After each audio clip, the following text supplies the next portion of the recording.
자, 여러분들 꿈이란 무엇일까요? 여러분에게 꿈이란 무엇입니까? 오늘 만날 한 사람은요, 자신의 꿈을 이루기 위해서 자신의 죽음마저도 바꾸려고 했던, 자신의 어떤 생명마저도 바꾸려고 했던 그런 사람을 한번 만나볼까 합니다. 꿈이 도대체 뭐길래 그럴 만한 가치가 있는 걸까요? 그 꿈을 이루기 위해서 나의 생명을 내놓을 만큼의 도전, 이게 가능할까요? 왜 그랬을까요? 궁금하지 않으십니까? 여러분들은 과연 여러분들의 꿈을 위해서 다 내놓을 수 있으십니까? 자, 오늘 이 남북국 시대를 배워볼 거예요. 고구려 백제 신라 삼국시대가 끝나고 잘 아시겠지만 신라에 의해서 통일이 됩니다. 삼국 통일 되었는데 중요한 건 뭐냐면 고구려 유민들이 역시 고구려가 세요. 고구려 유민들이 다시 나라를 세우죠. 그게 바로 발해. 그래서 북국의 발해, 그리고 남국의 신라. 그래서 우리는 이 시대를 남북국 시대라고 부르기도 해요. 조선 후기 때 실학자 유득공이 발해고라는 책에서 남북국이라는 용어를 처음으로 사용을 했죠. 전 지금도 유용하다고 봅니다. 자, 어쨌건 그 남북국 시대 한번 지금부터 들어가 보도록 하겠습니다.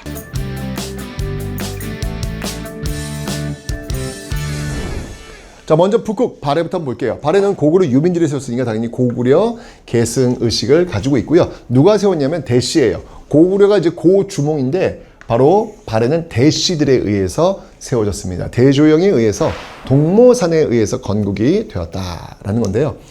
이 왕들을 보면요, 대표적인 왕들이 무문선이에요. 무문선. 무자는 뭐냐면 싸울 무자예요. 그러니까 여러분 내용 안 배워도 무왕은 뭔가 싸웠나 봐. 그죠? 문왕은 그럴 문자예요. 뭔가 공부 좀 하고 행정적으로 뭔가 정리했던 왕인가 봐. 예, 선왕. 선왕 때는 전성기를 이루게 됩니다. 그러니까 이 무왕과 문왕이라는 어떤 그 시스템을 통해 가지고 이제 전성기를 이뤄내는 그런 어떤 시스템을 가고 있는 거예요. 앞에 있어 고구려 백제 신라와 마찬가지로 성장했고 개혁했고 전성기를 이뤄내는 어떤 그 모습을 그대로 보여주고 있는 겁니다. 무왕은요, 네, 맞습니다. 싸웠습니다. 바로 당나라의 선제 공격을 했어요. 장문효를 보내가지고 산동반도를 공격했다. 와우. 우리 역사에서 여러분들이 이 중국을 선제 공격했던 그런 사례가 있네요. 네. 여러분들 어떻게 지금 중국 한판 붙어보시겠습니까? 왜 자꾸 싸우려고 그래? 지금의 시대는 근대로 오면서 여러분들 외교에 의해서 또 국익을 위해서 유리한 방향 이런 것들 이제 만들어야죠. 왜 자꾸 싸우려고 그래? 뭘 자꾸 한판 붙재? 근데 어쨌건 간에 여러분들 이 전근대 시대에는요, 이렇게 우리 역사 속에서 중국 당나라를 선제 공격했던 그런 사례, 그게 바로 발해 무왕에 의해서 이루어졌다. 그러니까 싸울 무자가 들어가는 거예요. 자, 그런데 이제 항상 여러분들 이렇게 역사라고 하는 것들이 이게 긴장 속에서만 갈 수는 없어요. 긴장이 있으면 그 다음에 이완이 있고, 이완이 있으면 다시 긴장이 있고, 그러는 겁니다. 자, 바로 그 이완, 바로 문왕입니다. 문왕. 문왕부터는요, 무왕은 이제 당나라와 그냥 랑 됐지만, 문왕은 좀 이제 친하게, 좀 친하게 지내봐 라고 하는 친당 정책을 추진하게 됩니다. 그러면서 당나라의 어떤 제도를 많이 받아들여요. 그 대표적인 게 바로 삼성육부라고 하는 행정조직을 받아들였다. 이거 이제 삼성육부가 이제 당나라 행정조직이거든요. 그걸 그대로 가져오는데, 물론 뭐 발해의 성격에 맞춰서 좀 이렇게 수정은 했지만, 어쨌건 그 틀 자체는 당나라의 삼성육부를 받아들였다라는 거 봐주시면 되겠습니다. 자, 이렇게 쭉쭉쭉 잘 나가면서요, 여러분들 발해가요, 고구려 영토보다 훨씬 더 넓어요. 이제 이게 선왕 때 오면 이제 그런 모습이 보이는데, 이걸 지나면서 중국인들이 발해가 너무 잘 나가니까 이 발해를 어떻게 부르면 해동성국이라고 부르죠. 여러분 이게 중요합니다. 시험에서 정말 많이 나오는 그 문구가 바로 이 해동성국. 해동성국 하면 무조건 발해라고 하는 것을 꼭 기억하시면 되겠습니다. 얼마나 넓었는지요? 5경 15부 62주를 구성하고 있습니다. 이 행정구역은 여러분들 좀 기억하셔야 돼요. 발해의 행정구역은 5경 15부 62주고요. 통일신라는 구주 5소경이고요. 고려는 5도 양계고요. 조선은 8도죠. 이 행정조직은 여러분 일단 기본적으로 기억하고 계셔야 합니다. 5경 15부 62주 뭐 이렇게 선지로 나오고, 이게 어떤 나라인지를 고르셔야 될 때 이건 발해야 라고 여러분들이 알고 계시면 되는 거예요. 아셨죠? 자, 5경 15부 62주. 하지만 이제 나중에 거란에 의해서 멸망됩니다. 그래서 나중에 여러분들 이 발해 사람들이 거란에 의해서 멸망되면서 어디로 가냐면 고려로 가요. 예, 고려로 들어가요. 그러니까 고려는 바로 이 발해를 멸망시켰던 거란과 사이가 안 좋은 거야. 그 태조 왕건, 고려를 세운 이 태조 왕건이 결국 거란이 보냈던 낙타, 사신들은 다 감옥에 가둬버리고요. 낙타 50마리는 다 굶겨 죽여요. 이런 어떤 그 배경이 있다는 거 여러분 기억하시면 되겠습니다. 북국 발해였습니다. 고구려 계승의식이 있고요. 자, 이제 통일신라를 보겠습니다. 남국이죠. 자, 일단 여러분 통일을 했어요. 얼마나 왕권이 강하겠습니까? 그죠? 나 통일한 왕이야. 바로 태종 무열왕 그리고 문무왕 뒤를 이어서 이제 신문왕이 왕위에 올랐는데요. 어우, 신문왕. 뉴스페이퍼 킹. 네. 통일신라였던 그 초석을 만들었던 왕이 바로 이 신문왕이 되겠습니다. 일단 귀족들의 난, 바로 이 김흠돌의 난을 진압을 해요. 근데 여러분 그런 거 있어요. 김흠돌, 진골 귀족이거든요. 김흠돌이 진짜 난을 일으켰어? 학자들이 의심하는 경우가 있어요. 그러니까 여러분들 왕권을 강화시키기 위해서는 난을 조작할 수도 있어요. 그 난을 빌미로 해서 일망타진, 때려잡으면서 자신의 힘을 강화시킬 수가 있다는 얘기죠. 혹시 그런 거 아니냐라고 보는 학자들도 있습니다. 어쨌건 간에 왕권 강화를 위해서 신문왕은요, 이 김흠돌, 진골 출신의 진골귀족 김흠돌의 난을 진압하면서 왕권을 강화시키죠. 이러면서 짝짝짝짝 통일신라 초석을 다룹니다. 일단 고구려 백제 영토, 고구려의 세계, 백제의 세계, 신라의 세계, 삼국 통일했으니까 각각의 3개씩, 그래서 3 곱하기 3, 9주, 9개로 나누고요. 그리고 경주와 같은 역할을 하는 작은 경주를 5개를 만듭니다. 이게 바로 오소경이에요. 이러면서 전국을 다스릴 수 있는 시스템을 만들어 놓습니다. 구주 오소경. 기억하세요. 발해는 5경 15부 62주, 그리고 통일신라는 구주 오소경이라는 거, 행정구역은 꼭 기억하셔야 합니다. 자, 그리고 여러분들 구주 오소경 만든 다음에 이제 그 지역에 가서 세금 걷어와야 될 거 아니에요. 그 문서가 있다. 그 문서가 바로 민정문서, 촌락문서라고 하는 민정문서. 아니 뭐 세금을 거둘 수 있으면 그 지역에 뭐 나무는 몇 개 있으며 사람은 얼마나 살고 있으면 그걸 알아야 세금을 거둘 거 아니에요. 그런 시스템들이 지금 갖춰져 있음이 지금 촌락문서, 민정문서에서 보여주고 있다라는 거 받으시면 되겠습니다. 그리고 여러분들 이 왕권 강화를 위해서 이 신문왕이 참 많이 해요. 김흠돌의 난을 진압하면서 특히 귀족들의 경제적 베이스, 경제적 토대라고 할 수 있는 노급이라는 게 있어요. 노급 뭐냐면 여러분 왜 그 나라의 녹을 먹고 또는 뭐 녹봉, 뭐 월급 얘기하는 거잖아요. 그 녹이라고 하는 게. 그런데 이제 신라 시대는 뭘 줬냐면 그 녹을 읍으로 준 거예요. 읍이 뭐냐면 읍면동, 마을. 읍면동한테 마을. 녹으로 마을을 통째로 준 거야. 근데 줬을 때 그 노급은 그 마을에 살고 있는 농작물을 거둘 수 있는 권리뿐만 아니라 그 마을에 살고 있는 사람들을 동원할 수 있는 힘도 줘요. 근데 그 사람들을 동원할 수 있다는 얘기는 뭐냐면 그 사람들이 바로 그 귀족의 군사력이 될 수 있다는 얘기잖아요. 신문왕은 원치 않았던 거예요. 너희들이 그 마을에서 식량을 거둘 수 있는 권리, 뭐 그건 국가를 위해서 일을 해주니까 오케이. 하지만 그 마을에 살고 있는 사람들을 동원할 수 있는 건 그건 내가 해야지. 왕이 내가 해야지 왜 니네들이 해? 라고 해서 그 권리를 빼요. 그게 뭐냐면 바로 관료전이라는 거예요. 원래 노급은 노동력 동원도 가능했는데 이 노급을 폐지하고 오로지 노동력 동원이 안 되는 관료전, 생산량의 일부만 가져가는 관료전을 지급함으로 인해서 왕권을 더욱더 강화시키려고 했다. 그리고 너희들 정신개조해야 돼. 진골귀족들. 왕한테 충성해야지. 어디서 건방지게 반란이 이 나쁜 새끼들 하면서 바로 국학.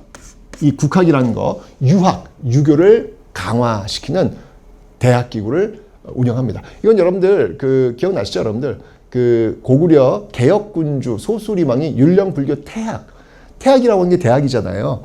그 기능을 지금 이 신문왕도 국학을 통해서 만들고 있는 겁니다.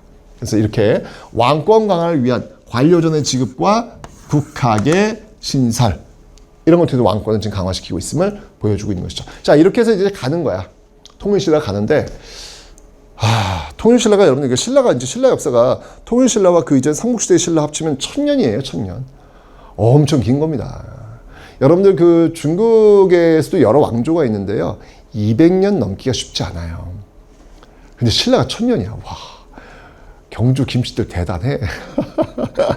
대단해. 근데 역사라고 하는 게 이렇게 영원할 수는 없어요. 그죠?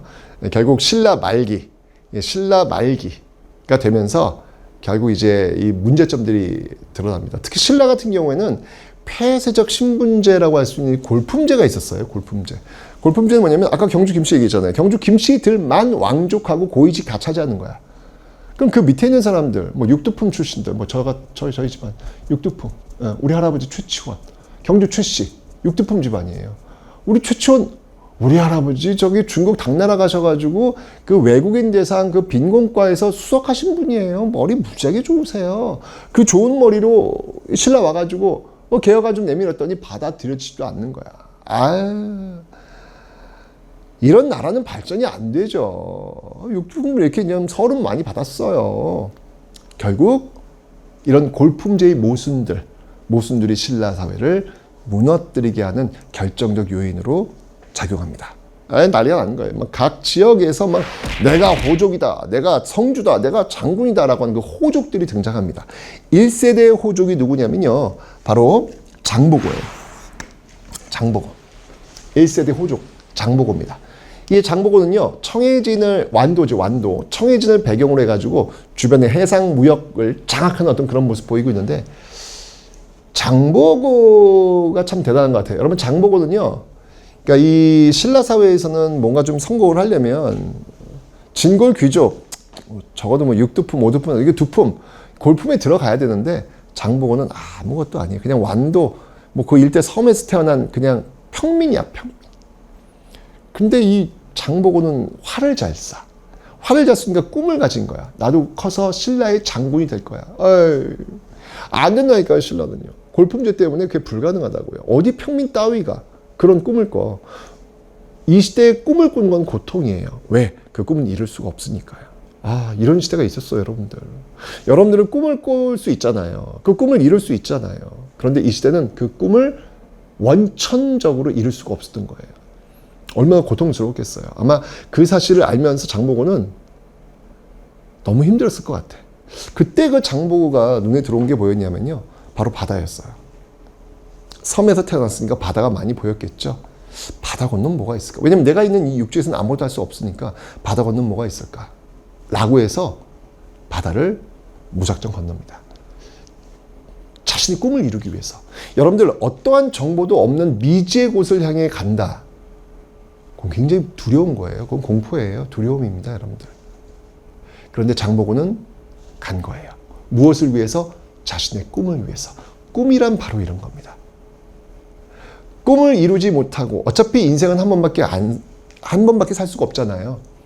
그런데 그 한 번밖에 없는 인생에 나의 꿈을 시도도 해보지 못하고, 나의 꿈을 도전도 해보지 못하고, 그냥 먹고 사는 걸로 그냥 끝낸다면 그건 인생이 너무 후회해요. 장보고는 원치 않았던 거예요. 내가 혹시 서로 죽더라도 나는 내 꿈을 위해서 도전해보는 그 시도는 해보고 싶었던 거예요. 결국 바다 건너 뭐가 있는지 모르지만 장보고는 떠났던 것입니다. 거기가 도착했더니 중국이었고요. 거기서 엄청난 장군으로 성장했고요. 나중에는 엄청난 무역상으로 성장했고요. 나중에 이제 이 청해진에 와가지고 엄청난 호족 1세가 되었던 것이죠. 하지만 결국 이 장보고는 그 골품제라는 유리벽을 넘지 못하고 결국 진골들이 보낸 자객에 의해서 죽임을 당합니다. 중요한 건 뭐냐면 바로 그 장보고의 모습을 보고 자란 또 다른 제2의 장보고, 제3의 장보고가 있었다는 얘기죠. 제2의 2세대 호족들, 바로 견원, 궁예, 왕관, 이런 인물들이 나오게 되는 거예요. 이제 바로 그 골품제라는 그 유리벽을 향해서 저항하는 호족들이 장보고의 뒤를 이어서 등장하게 되는 겁니다. 견원이 세운 나라가 후백제였고요. 궁예가 세운 나라가 후고구려였고요. 그 궁예와 함께 새로운 나라를 만들려고 했던 인물이 왕건이었고, 나중엔 궁예를 치고 왕건이 고려라는 나라를 세우게 되는 거 아니겠습니까? 이 당시에 여러분들 정말 백성들 살기 힘들었어요. 그래서 원종 애노의 봉기 뭐 난리도 아니었거든요. 바로 이렇게 무너지고 있는 통일신라 말기에 새로운 시대를 꿈꾸고 있는 새로운 세력들이 등장하고 있다는 사실, 바로 그들에 의해서 이제 고대가 끝나고 중세, 고려, 새로운 시대가 열리게 되는 겁니다. 꿈을 꾸는 자들에 의해서 세상은 바뀌게 되는 겁니다. 그리고 꿈을 꿀 때, 그리고 그 꿈을 도전할 때 후회하지 않는 거예요. 왜? 인생은 한 번밖에 못 사니까. 자, 이 삼국들이 만들었던 문화는 무엇이 있는지 그것도 한번 잠깐 살펴보도록 하겠습니다.